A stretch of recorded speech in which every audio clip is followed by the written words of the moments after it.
সংসারের একটা নিয়ম আছে, বা বলতে পারেন লোকে তাই বলে, যে শক্তিশালী হয় সে শক্তিহীনকে নত করে দেয়। এমনটাই হয়, তাই না? আবশ্যক নয়। কখনো কখনো এমনও হয় একজন অসমর্থ ব্যক্তি সমর্থ ব্যক্তিকে নত করে দেন। এটা সম্ভব, এও হতে পারে। আর এটা তখন হতে পারে যখন তার মধ্যে ভালোবাসার শক্তি থাকে। ভালোবাসার শক্তি এই সংসারে সবথেকে বড় শক্তি হয়। এই ভালোবাসার শক্তি দ্বারাই নির্ধন সুদামা আমাকে দিয়ে নিজের পা ধুইয়ে নিল, কিছু না বলেই, কিছু না চেয়েই। এই কর্মের আধার ছিল শুধুমাত্র ভালোবাসা। খুব শক্তিশালী হয় এই ভালোবাসা। ভালোবাসার শক্তি দ্বারাই আপনি হিমালয় পর্বতকে নত করতে পারেন, তাহলে কি অসম্ভব হতে পারে? এই ভালোবাসার শক্তির সঞ্চার করুন, আর এই ভালোবাসার সাথেই বলুন, রাধা রাধা। মানুষের জীবনে স্বচ্ছতার একটা আলাদা গুরুত্ব আছে। যদি আপনি নিজেকে স্বচ্ছ রাখেন তাহলে আপনার নিজেরও ভালো লাগবে, সামনের ব্যক্তিরও ভালো লাগবে, একটা অন্যরকম প্রভাব পড়বে। কিন্তু একজন শ্রেষ্ঠ ব্যক্তি কিভাবে হয়ে ওঠা সম্ভব? যার মধ্যে গুণ আছে, শিক্ষা আছে, শুভ চেতনা আছে, যিনি সৎকর্ম করেন। কিভাবে হব সেই ব্যক্তি যার মধ্যে জ্ঞান আছে? শুধুমাত্র স্বচ্ছ থাকলে তো তা হওয়া সম্ভব নয়। প্রথমে আপনাকে বুঝতে হবে যে মানুষের মধ্যে 4টি মূল তত্ত্ব আছে। প্রথম হলো তার শরীর, যার দ্বারা উনি যে কোনো কর্ম করে থাকেন। দ্বিতীয় তত্ত্ব হলো তার মন, যার দ্বারা কোনো কর্ম করার জন্য সে নিজেকে প্রেরণা দিতে থাকে। তৃতীয় তত্ত্ব হলো বুদ্ধি, যে কর্ম আমরা করতে চাই, যে লক্ষ্যে আমরা পৌঁছতে চাই, সেটা আমরা কিভাবে কোন পথে করব সেটা স্থির করা যায় বুদ্ধি দিয়ে। আর চতুর্থ তত্ত্ব হলো আত্মা। আত্মা হলো এমন এক তত্ত্ব যার কোনো সমাপ্তি নেই। আত্মা হলো অজয়। কিন্তু এরও শুদ্ধিকরণের প্রয়োজন হয়। এই 4টি তত্ত্বের শুদ্ধিকরণ করতে থাকুন, এদের নির্মল রাখুন, শুদ্ধ রাখুন। এবং এটা কিভাবে হবে? শুভ চেতনা দ্বারা, জ্ঞানের দ্বারা, এবং সবথেকে বেশি গুরুত্বপূর্ণ প্রেমের দ্বারা। আসুন আমার সাথে ভালোবেসে বলুন, রাধা রাধা।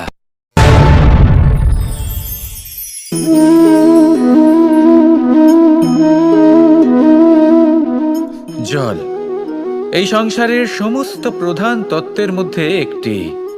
এই জল যে কোনো জ্বালা দূর করে, আগুনকে নিভিয়ে দেওয়ার ক্ষমতা রাখে, অবিরল অবিচলভাবে প্রবাহিত হতে পারে, একে কেউ বাধা দিতে পারে না। এর পথে বাধা সৃষ্টি করলে নিজের পথ নিজেই খুঁজে নেবে, বা সে নিজেই নিজের পথ বানিয়ে নেবে, কিন্তু কখনো থামবে না। এই জল হলো মহান, আর এর একটা মহান গুণ আছে, এর নিজস্ব কোনো রং নেই। কিন্তু যখন মেঘ থেকে বৃষ্টিরূপে পৃথিবীতে ঝরে পড়ে, তখন সমস্ত সংসারকে রঙিন করে তোলে। যেখানে খরা হয়েছে সেখানে শ্যামল করে তোলে, যে স্থান শ্যামল সেখানে ভিন্ন ভিন্ন প্রকারের পুষ্প ফুটিয়ে তোলে। এই জল, এই জলের মতন আমাদের হতে হবে। ওর যেমন কোনো রং নেই, আমাদেরও যেন কোনো অহংকার না থাকে। শুধু কর্মের এই ধারাতে বইতে থাকুন, এই সংসারের মঙ্গল করতে থাকুন, শ্রেষ্ঠ কর্ম করতে থাকুন। এই সংসারকে এটা বলার কোনো প্রয়োজন নেই যে আপনি কে। আপনি যদি কর্ম করতে থাকেন তাহলে এই সংসার নিজে থেকেই আপনার মূল্য জানতে পারবে, আর তখন এই মন প্রসন্ন হয়ে বলবে, রাধা রাধা। মানুষ একটা অত্যন্ত শ্রেষ্ঠ কর্ম করতে পারেন, সেটা হলো ভুলে যেতে পারা।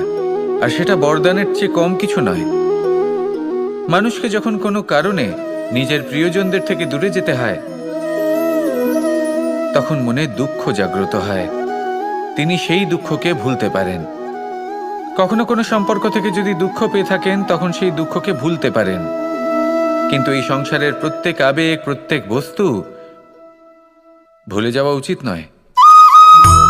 বিশেষ করে আমাদের প্রিয়জন, আমাদের পরিবারের সদস্য, যখন এই সংসার থেকে ওনারা চলে যান, তখন যে সৎকর্ম ওনারা করেছেন, যে প্রেরণা ওনারা আমাদের প্রদান করেছেন, কখনো ভুলে যাওয়া উচিত নয়। যখন আপনি কোনো উঁচু স্থানে পৌঁছে যান, আপনি সাফল্য লাভ করেন, তখন সেই সকল বন্ধুদের ভোলা উচিত নয় যারা আপনার সাথে আরম্ভ থেকে ছিল, যারা সবসময় আপনাকে সাহায্য করেছে। আর সবথেকে গুরুত্বপূর্ণ কথা, আপনার বয়স যতই বৃদ্ধি পাক না কেন, মাতা পিতাকে কখনো ভুলবেন না। আপনি যতই বড় হন না কেন, আপনি তাদের সন্তানই থাকবেন। অভিজ্ঞতার দিক থেকে ওনাদের থেকে ছোটই থাকবেন। তাই সবসময় নিজের মাতা পিতাকে নিজের সাথে রাখুন, কখনো তাদের ভুলবেন না। সেই সকল ব্যক্তিদের ভুলে যাবেন না যারা দুঃখের দিনে আপনার সাথে ছিল, তবেই জীবনে সুখ পাবেন। আসুন আর আমার সাথে ভালোবেসে বলুন, রাধা রাধা। এই আমার অনেকগুলো নাম আছে, আর তাদের মধ্যে একটি হলো যুদ্ধ বিমুখ। এই কথা আপনারা সবাই জানেন। দাদাও আমাকে বলেছেন যে তুমি এরকম কিভাবে যুদ্ধক্ষেত্র থেকে মুখ ঘুরিয়ে পালাতে পারো কানাই। দেখুন, যেটা সময়ের দাবি ছিল আমি সেটাই করেছি। যদি আমি রণভূমি ত্যাগ করে না পালাতাম, তাহলে কে জানে কত সৈনিক নিজেদের প্রাণ হারাতেন, কে জানে কতগুলি পরিবার নিজেদের বাঁচার আশা হারাতেন, কে বলতে পারে হয়তো কত প্রাণী এই সংসার ত্যাগ করতেন। আর তাই কখনো কখনো যুদ্ধ বিমুখ হওয়াই শ্রেয়। কখনো জীবনের ক্ষেত্রেও এটা প্রযোজ্য। যদি দূরে চলে গেলে আপনার সম্ভাবনা বৃদ্ধি পায়, তাহলে দূরে চলে যান। দূরে চলে যান সেই সকল ব্যক্তিদের থেকে যারা কথায় কথায় আপনাকে অপমান করেন, আপনার নিন্দা করেন, আপনাকে বাধা দেওয়ার চেষ্টা করেন, আপনাকে ছোট করেন। কারণ তাদের সাথে থেকে, সেই সকল ব্যক্তিদের সাথে থাকলে যারা আপনার মূল্য বোঝেন না, আপনি নিজের আত্মসম্মান, নিজের আত্মবিশ্বাস, নিজের ব্যক্তিত্বকে নত করে ফেলবেন। দূরে চলে যান সেই সকল সংঘর্ষ থেকে, সেই সকল পরিস্থিতি থেকে যাদের সম্মুখীন হয়ে আপনি কোনো পরিণামেই পৌঁছতে পারবেন না। যদি আপনি এইভাবে যুদ্ধ বিমুখ হয়ে উঠতে পারেন, যদি এই প্রবৃত্তি আপনি নিজের মধ্যে জাগ্রত করতে পারেন, তাহলে আপনার সামনে সেই যুদ্ধ চলে আসবে যাতে বিজয় লাভ করে আপনি নিজের অস্তিত্ব খুঁজে পাবেন। আর সেটাই হলো সবথেকে বড় জয়লাভ। আসুন আমার সাথে ভালোবেসে বলুন, রাধা রাধা। একদিকে হলো আঙুর আর অন্যদিকে কিশমিশ। দেখতে গেলে এই দুটোই সবারই খুব প্রিয়। শিশু হোক, যুবক হোক বা কোনো বৃদ্ধ ব্যক্তিই হোক না কেন। আর দেখতে গেলে এই কিশমিশ, এটা আঙুর থেকেই আসে, তারই অন্য একটি রূপ। কিন্তু কখনো হাটে যান আর গিয়ে জিজ্ঞেস করুন যে এই কিশমিশ আর আঙুর, এই দুইয়ের মধ্যে অধিক মূল্য কার? আপনিও নিশ্চয়ই জানবেন যে কিশমিশের মূল্য আঙুরের থেকে অনেক গুণ বেশি। এবার এরকম কেন হয়? এর পেছনে কি কারণ থাকতে পারে? একদিকে হলো সেই আঙুর যা টাটকা অবস্থায় গাছ থেকে পেড়ে খাওয়া যায়, আর অন্যদিকে হলো কিশমিশ যাকে মাসের পর মাস রোদে ফেলে রাখা হয়। একদিকে আঙুর যা কিনা অত্যন্ত রসালো, আর কিশমিশে কোনো রসই নেই। একটি হলো অত্যন্ত কোমল এবং সুন্দর, অন্যটি অমসৃণ এবং তাতে বিন্দুমাত্র সৌন্দর্য নেই, তাও তার মূল্য বেশি। এইসব কেন হয়? এই কারণেই হয় কারণ সেই আঙুর অনেক মাস পর্যন্ত রোদ সহ্য করে থাকে, কষ্ট সহ্য করে থাকে, তবেই সেই আঙুর কিশমিশে পরিণত হয়। এবার জীবনের কড়া রোদ যাকে সহ্য করতে হয়, তার সাথেও এটাই হয়ে থাকে। তারও মূল্য আপনা থেকেই বৃদ্ধি পায়। আপনার জীবনে আপনার গুণ, আপনার প্রতিভা, তা অত্যন্ত গুরুত্বপূর্ণ। কিন্তু যখন আপনি অভিজ্ঞতা লাভ করেন, তখনই সেই অভিজ্ঞতা আপনার গুণ এবং প্রতিভাকে আরও অনেক বেশি শ্রেষ্ঠ করে তোলে। তাই জীবনের কঠোর রোদের মধ্যেও দাঁড়িয়ে থাকাটা শিখে নিন। সাহসের সাথে কঠিন পরিস্থিতির সম্মুখীন হওয়াটা শিখে নিন। ঠিক এইভাবেই অভিজ্ঞতা লাভ করতে হয়। আর এই অভিজ্ঞতা আপনার মূল্য বৃদ্ধি করতেই থাকবে, করতেই থাকবে। আর তখন এই মন প্রসন্ন হয়ে বলবে, রাধা রাধা। আমাদের সকলের জীবনেই দুই ধরনের ব্যক্তি থাকেন, বন্ধু এবং শত্রু। তারা হলেন আমাদের প্রিয় বন্ধু, যারা আমাদের জীবনে সবসময় আমাদের পাশে থাকেন। কখনো কখনো আমরা তাদের জন্য কিছুই করি না, তাও তারা আমাদের আনন্দ প্রদান করেন, ভালোবাসা প্রদান করেন। আর অন্যদিকে থাকে আমাদের শত্রু। দেখতে গেলে যখন আমরা জন্ম নিই তখন কিন্তু আমাদের কোনো বন্ধু থাকে না, আমাদের কোনো শত্রুও থাকে না। কিন্তু যত ধীরে ধীরে আমরা জীবনে এগোতে থাকি, আমাদের বয়স বাড়তে থাকে, তখন আমাদের বন্ধু আর শত্রু এই দুইয়ের সংখ্যা বাড়তে থাকে। আর সেই সবকিছু নির্ভর করছে আমাদের কথার ওপর এবং আমাদের ব্যবহারের ওপর। এবারে আপনি যদি কোনো ব্যক্তিকে স্বাগত জানান উদার চিত্তে, ভালোবেসে, তাহলে সেই ব্যক্তি আপনার বন্ধু হবেই হবে। কিন্তু যদি আপনি নিজে হাতে কাউকে সামনে অগ্রসর হতে বাধা দেন, বিনা কারণে তার সাথে খারাপ ব্যবহার করেন, তাহলে তার মনে শত্রুতার বোধ অবশ্যই জেগে উঠবে। আর রইল বিষয় কথার, যদি আপনার কথা মধুর হয় তাহলে সবাইকে আপনি আপন করে নিতে পারবেন। এই কথাই যদি কটু হয় তাহলে আপনার আপনজনেরাও দূরে চলে যেতে পারে।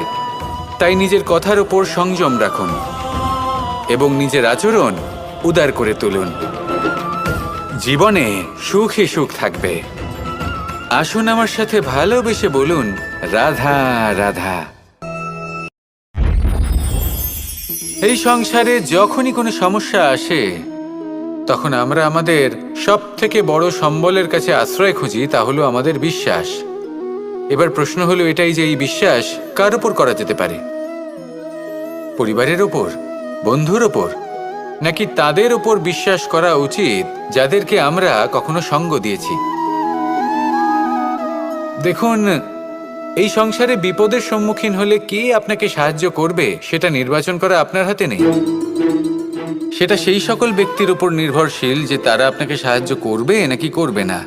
অর্থাৎ যখনই কোনো বিপদ আসে সর্বপ্রথম তার সম্মুখীন আমাদের নিজেকেই হতে হয়।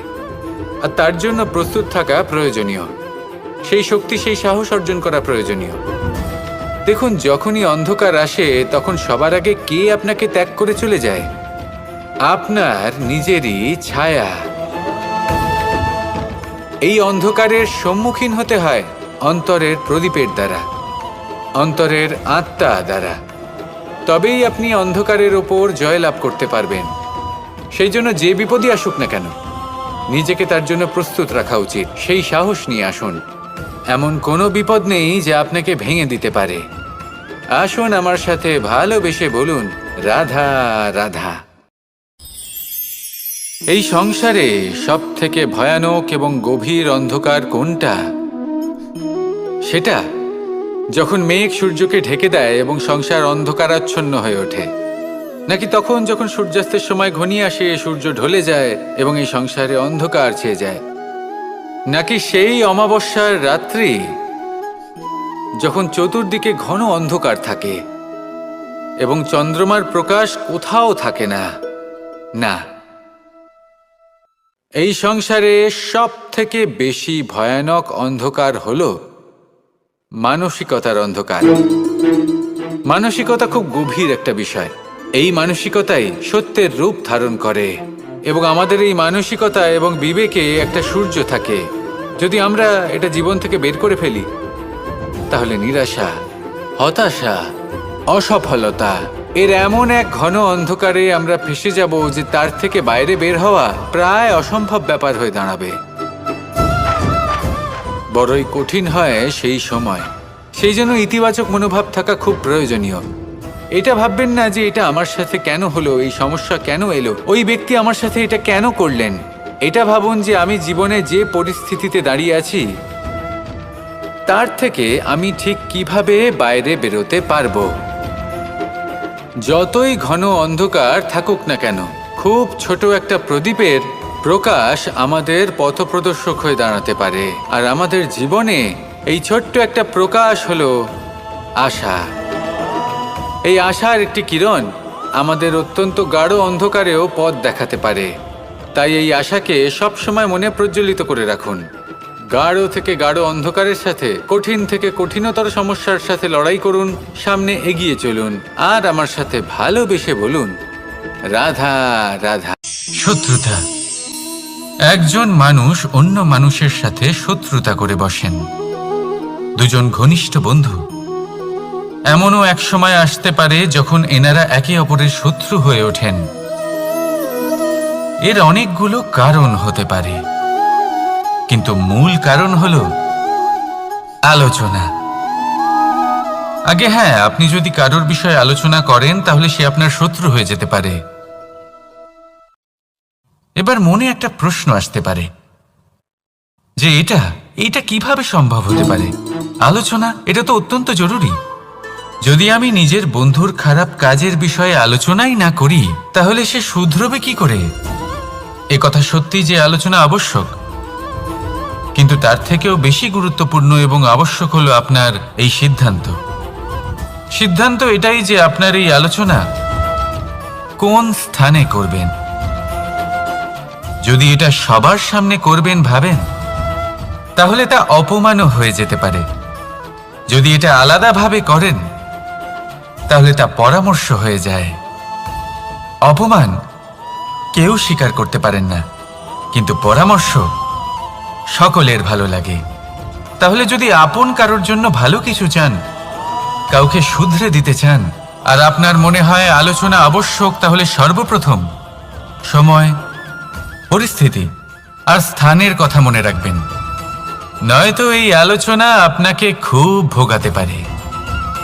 তাহলে আসুন আমার সাথে ভালোবেসে বলুন, রাধা রাধা। আপনার জীবনেও কি সমস্যা রয়েছে? অবশ্যই থাকবে। প্রত্যেকের জীবনেই সমস্যা থাকে। প্রত্যেক মানুষ জিজ্ঞাসাও করেন যে এই সমস্যা আসলে কি আর কেন আসে এ জীবনে। আপনাকে একটা কথা বলে দিই যে সমস্যা আসলে সেটা নয় যা আপনার পথে বাধা সৃষ্টি করে, বরং সমস্যা হলো সেটাই যেটা আপনি তখন দেখতে পান যখন আপনার একাগ্রতা আপনার পথ থেকে, আপনার লক্ষ্য থেকে সরে যেতে থাকে। আর এই সমস্যাগুলি দূর করার জন্য, এর সমাধান করার জন্য একটাই পথ আছে, নিজের সমস্ত ভাবনা আরো একবার একাগ্র করুন নিজের পথের দিকে, নিজের লক্ষ্যের দিকে। আপনার সমস্ত ভাবনা যদি কেন্দ্রীভূত হয় নিজের লক্ষ্যে, তাহলে এই সমস্যা দূরে থাকবে। যদি এরকম না হয়, যদি আপনার মন একটু অন্যদিকে চলে যায়, তাহলে এই সমস্ত সমস্যা আবার সামনে চলে আসে আর বাড়তেও থাকে। দেখুন, যেখানে আপনার লক্ষ্য রয়েছে, বাণ যদি সেখানেই চালাতে হয়, তাহলে দৃষ্টি তো সেদিকেই রাখতে হবে। তবেই তো আপনি সেই লক্ষ্য ভেদ করতে পারবেন। সেই জন্য মনে রাখবেন, সর্বদা লক্ষ্য রাখবেন নিজের পথে, সেই পথেই সামনে এগোতে থাকুন নিজের লক্ষ্যের দিকে। আপনি যত সামনে এগোতে থাকবেন এই সমস্যা তত পিছিয়ে যাবে। তাহলে আসুন আমার সাথে ভালোবেসে বলুন, রাধা রাধা।